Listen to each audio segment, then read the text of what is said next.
My name is Ruth, and my story is one of love, loss, loyalty, and divine restoration.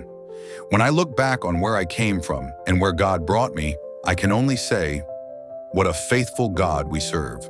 I wasn't born in Israel. I was a Moabite woman, from a land far from the people of God.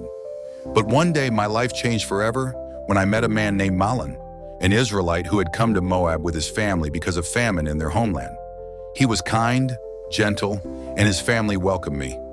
I didn't know then that through this connection, God was writing a story that would one day inspire generations.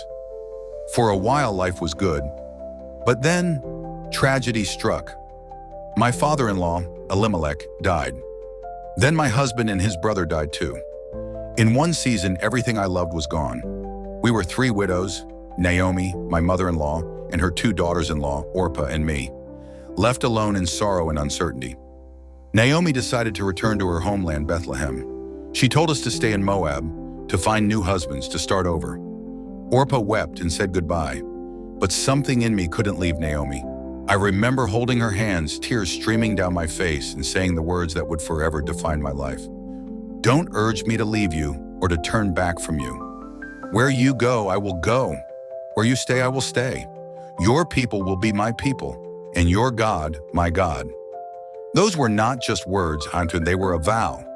I didn't know what waited for me in Bethlehem, but I knew I couldn't turn back. When we arrived, we had nothing. We were poor, hungry, and broken. Naomi even said, "Don't call me Naomi anymore. Call me Mara, for the Almighty has made my life bitter." But I refused to let our story end in bitterness. Every morning I went out to the fields to pick leftover grains, just to have something to eat.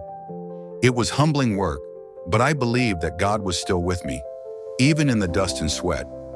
One day I found myself working in the field of a kind and godly man named Boaz. I didn't know that he was a relative of Naomi's late husband.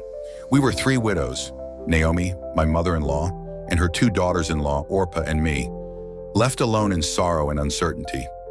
Naomi decided to return to her homeland, Bethlehem. She told us to stay in Moab, to find new husbands, to start over.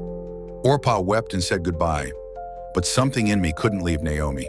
Boaz noticed me, not just my face, but my faith, my loyalty, my heart. He heard about how I left everything behind to follow Naomi and God, and in his eyes I found kindness and honor I never expected again. In time, Boaz became not just my provider, but my redeemer. He married me, and God restored everything I had lost, and even more. From a foreigner and a widow, God lifted me up to become the wife of a wealthy, respected man. From gathering scraps, I came to own fields of abundance. From sorrow, God gave me laughter again. But the greatest blessing of all was not gold or wealth. It was legacy. My son Obed would one day be the grandfather of King David, from whose lineage would come Jesus Christ, the Savior of the world. When I look back, I realize that every pain, every loss, every tear had a purpose.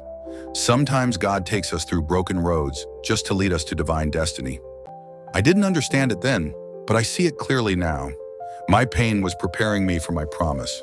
So, to anyone listening to my story, maybe you're going through a season of loss, loneliness, or uncertainty. Maybe you feel like everything you loved has fallen apart. I want you to know, don't give up. Don't turn back. Even when you can't see his hand, God is working behind the scenes. He can take your emptiness and turn it into abundance.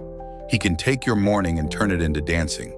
He can take your broken heart and write a beautiful story that will bless others, just like he did for me. Ruth, the Moabite woman who found grace, favor, and eternal purpose in the arms of a faithful God. Like, comment, and subscribe to our channel for more life-changing stories that will inspire your heart and renew your faith.